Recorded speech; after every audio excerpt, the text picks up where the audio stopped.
한국에서는 같은 찬송가 책을 다 쓰지만요, 우리 미국에서는 교단마다 다 서로 다른 찬송가 책을 씁니다. 우리 교단에 속해 있는 연합감리교회, 이 유나이티드 메시지 처치도 따로 찬송가 책이 있는데요. 이 찬송가 393장에 이런 찬양이 있습니다. 한번 이 시간 불러보도록 하겠습니다.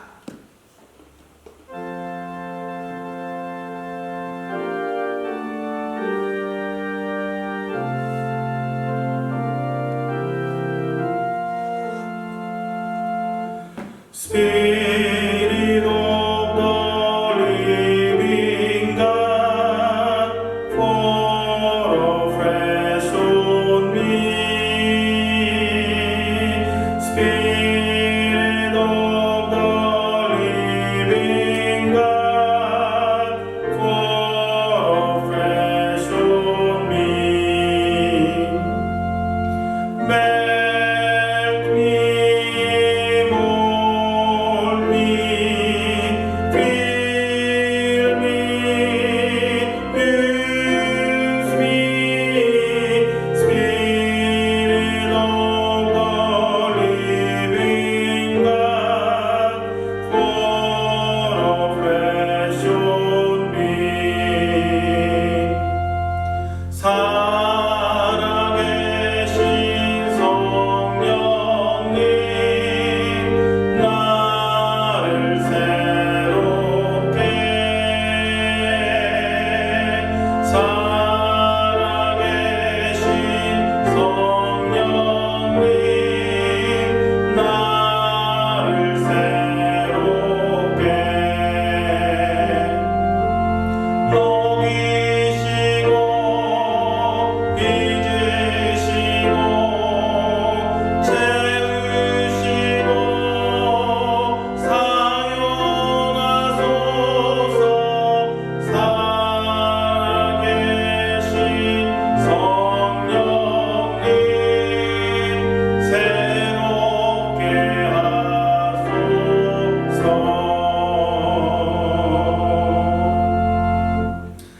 살아계신 성령님이 나의 심령과 삶 가운데 함께 해주시면 나의 옛사람의 모습은 다 녹아지고 멜트미, 새 사람으로 다시 빚어주신다는 겁니다. 몰드미. 그리고 그 안에 하나님의 크신 은혜가 충만하게 채워지게 되고 필미, 그리고 하나님의 영광을 위해 쓰임받는 귀한 그리스도인들이 된다. 유즈미, 그것이 이 찬양의 내용입니다. 녹아지고 다시 빚고 채워지고 사용함을 받는다. 요 네 가지를 기억하시면 좋을 것 같습니다. 전에 제가 성령 충만에 대해서 설교할 때 내 삶의 주인이신 성령님께서 내 모든 삶, 즉 자기 자신의 생각과 감정과 의지 등들을 다 내려놓고 오직 성령님께 순종하며 살아가는 사람이 바로 성령 충만한 삶이라고 말씀드린 적이 있는데요. 바로 이 찬송가의 내용처럼 성령님께서 나를 녹이시고 나를 다시 빚으시고 나를 채워주시고 나를 사용하심을 경험하며 사는 삶이 바로 성령 충만한 삶이고, 또 오늘의 제목과 같이 살아계신 성령님과 함께하는 삶인 줄로 믿습니다. 사랑하는 성도님들, 우리는 성령 충만한 삶을 살기 위해 성령님께서 우리 안에 들어오셔서 나를 녹이시고 나를 다시 빚으시고 나를 채우시고 나를 주님의 도구로 사용하시는 경험을 분명히 해야 할 줄로 믿습니다. 이 과정을 통해야만 우리는 성령의 사람으로 성령님과 함께하는 삶을 살 수 있게 될 줄로 믿습니다. 먼저 성령님께서 우리의 삶을 성령 충만한 삶, 성령님과 함께하는 삶을 살게 하기 위해서 우리의 삶에 오셔서 제일 먼저 행하시는 것은 우리들의 옛사람을 녹이시고 태우시는 일입니다. 이것은 마치 토기장이가 새 토기를 만들기 위해서 잘못 빚어진 토기를 부수는 과정과 같습니다. 그래서 성령님께서 우리들을 왜 녹이시고 태우시고 부수실까요? 그 이유는 바로 우리들을 정결케 하시기 위함입니다. 우리의 옛사람을 녹이시고 태우심을 통해서 우리를 거룩하게 만드시기 위함입니다. 왜냐하면 우리들의 죄악된 성품은 우리가 노력한다고 해서 없어지는 것이 아니기 때문입니다. 오직 성령님만이 우리들의 죄악된 성품을 녹이시고 태우실 수 있기 때문입니다. 우리들이 생각하기에 도무지 지울 수 없을 것 같은 나의 죄된 성품도 성령님은 다 태우실 수 있습니다. 내 나쁜 습관들도 나쁜 행동들도 성령님께서는 다 녹여버리시고 다 태워버리실 수 있으십니다. 도무지 잊히지 않을 것 같은 아픈 상처와 내 과거도 다 녹여버리시고 태워버리실 수 있으신 분, 오직 성령님밖에 없습니다. 우리의 의지가 아니라 내가 아무리 노력한다 해도 그것이 녹아지지 않습니다. 오직 성령님의 힘으로만, 성령님의 능력으로만 녹아지고 태워줄 수 있는 것입니다. 그렇기 때문에 성령님께서 우리 삶에 오셔서 우리를 정결하고 거룩하게 하시기 위해서 제일 먼저 행하시는 일이 바로 우리들의 옛사람을 녹이시고 태우시는 일입니다. 그래서 사도 바울은 히브리서 10장 29절에 보면 우리 하나님은 소멸하는 불이십니다 라고 고백을 합니다. 둘째로 성령님은 우리들의 옛사람을 다 녹이시고 태우신 후에 우리들의 삶을 새롭게 빚어주십니다. 쓰지 못할 토기를 다 부순 다음에 다시 새로운 토기를 만드는 토기장이처럼 하나님은 우리들을 다시 아름답게 빚어주십니다. 이런 하나님의 은혜를 깨달은 사도 바울은 다음과 같이 기쁨으로 선포합니다. 고린도후서 5장 17절에 누구든지 그리스도 안에 있으면 그는 새로운 피조물입니다. 옛것은 지나갔습니다. 보십시오. 새것이 되었습니다. 라고 고백을 합니다.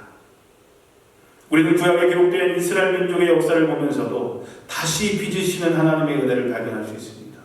이사야서 65장 17절에서 18절에 보면 내가 새하늘과 새 땅을 창조할 것이니 이전 것들은 기억되거나 마음에 떠오르거나 하지 않을 것이다. 그러니 너희는 내가 창조한 것을 기뻐하고 즐거워하라. 내가 예루살렘을 기쁨이 가득 찬 도성으로 창조하고 그 주민을 행복을 누리는 백성으로 다시 창조하겠다라고 말씀하십니다.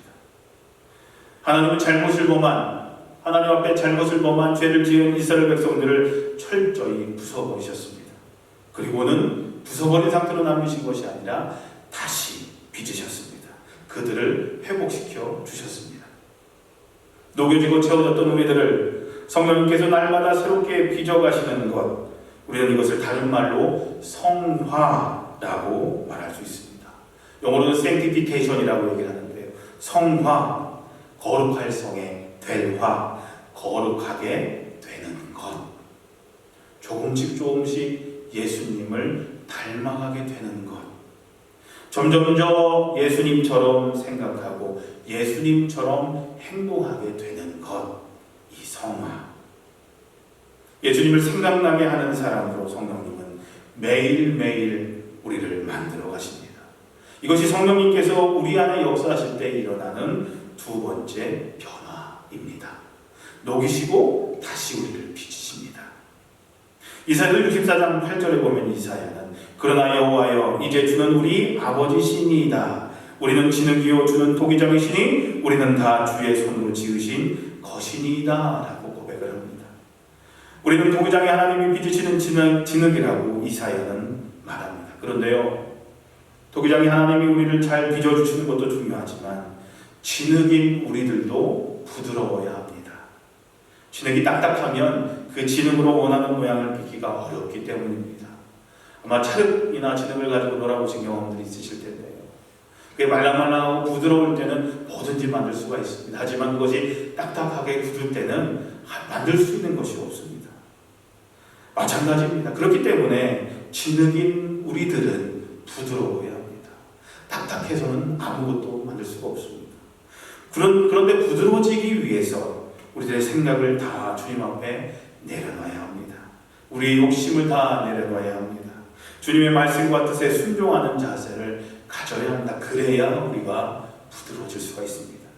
주님께서 나의 삶을 인도하실 때 순종하며 따라가야 합니다.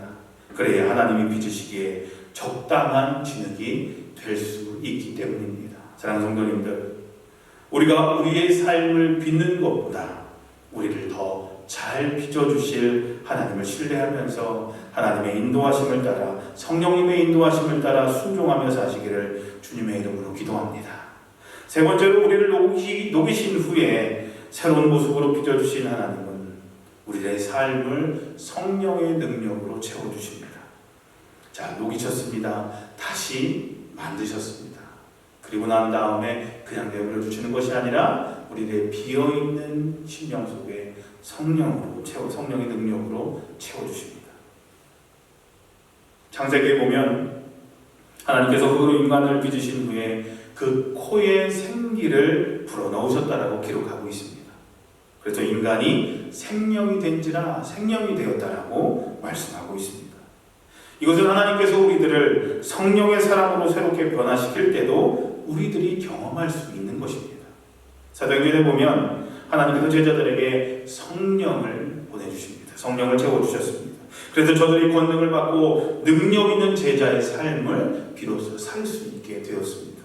사도 바울은 에베소 교회 교인들을 위해서 이렇게 기도합니다. 에베소서 3장 16절에 하나님께서 크신 영광 가운데 성령을 통해 그분의 능력으로 여러분의 속사람을 튼튼하게 하여 주시기를 기도합니다. 바로 성령의 채워주심으로 인해서 성도들의 삶이 강건하게 해달라는 기도였습니다. 우리가 오늘 불렀던 찬송가 196장 성령의 은사들이 바로 이런 고백을 담고 있습니다. 성령의 은사를 나에게 채우사 주님의 사랑 본받아 나 살게 하소서. 성령의 은사를 나에게 채우사 정결한 마음 가지고 나 행케 하소서. 성령의 은사를 나에게 채우사 더러운 세상 탐욕을 다 태워주소서. 성령의 은사를 나에게 채우사 영원한 주님 나라에 나 살게 하소서. 이 찬양의 가사가 곧 우리들의 기도가 되기를 소망합니다. 성령님이 우리 마음을 채워주셔서 주님의 사랑 본받아 살아가면서 또 정결한 마음을 가지고 행하게 하시고 세상의 더러운 욕심을 다 버리고 살아가면서 이 땅에 살면서도 영원한 주님 나라를 경험하고 살아가는 천국을 경험하는 삶이 되게 해달라는 그런 간절한 기도인 줄로 믿습니다. 이 찬양의 내용이 저와 여러분들의 기도가 되시기를 주님의 이름으로 기도합니다. 성령님께서 우리들의 삶을 성령님으로 충만한 삶을 살게 하시기 위해서 성령님과 함께하는 삶을 살기 위해서 우리들의 삶에 오셔서 제일 먼저 행하시는 것은 우리들의 옛사람을 녹이시는 것이라고 말씀드렸습니다.